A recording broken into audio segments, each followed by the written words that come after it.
வாக்குப்பதிவுக்கு 5 நாட்களுக்கு முன்பு வாக்காளர் தகவல் சீட்டு வழங்கப்படும்னு தற்போது தேர்தல் ஆணையம் தெரிவித்திருக்கிறது. கூடுதல் விவரங்களை செய்தியாளர் பாரதிராஜா வழங்க கேட்கலாம். பாரதிராஜா, வணக்கம். தொடர்பாக தேர்தல் ஆணையம் என்ன சொல்லியிருக்குன்னு சொல்லலாம் பாரதிராஜா?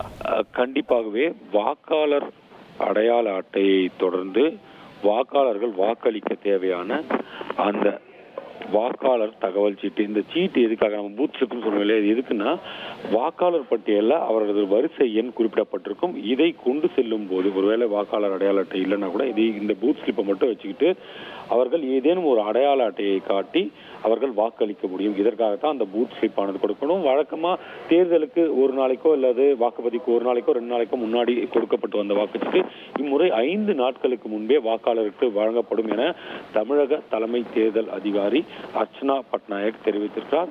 அது மட்டுமல்ல, வாக்களிக்கும் போது 12 விதமான அடையாள அட்டைகளை பயன்படுத்தலாம். ஆதார் அட்டை, அதே போல லைசன்ஸ், பேன் கார்டு, பாஸ்போர்ட் உள்ளிட்ட 12 வகையான ஆவணங்களை, அடையாள அட்டைகளை இந்த வாக்களிக்க பயன்படுத்தலாம், அந்த வாக்காளர் தகவல் சீட்டுடன் சேர்த்து என தெரிவிக்கப்பட்டிருக்கிறது.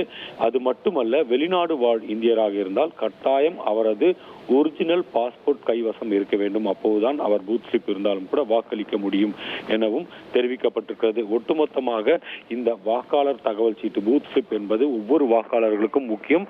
அதுவும் புகைப்படத்தை தாண்டிய இதில் அந்த வாக்காளர் பட்டியலில் உள்ள அந்த வரிசை எண் இருக்கும் என்பதால் இது இருந்தாலே ஒரு அடையாள அட்டையை வைத்து வாக்காளர்கள் எளிதில் வாக்களித்து விட முடியும், விரைவாகவும் வாக்களிக்க முடியும் என்பதால் இந்த வாக்காளர் தகவல் சீட்டு ஒவ்வொரு வாக்காளர்களும் பெற வேண்டியது முக்கியம். அதற்கான ஏற்பாடுகளை தற்போது தேர்தல் ஆணையம் 5 நாட்களுக்கு முன்பே கொடுக்கப்படும் என தெரிவித்திருக்கிறது.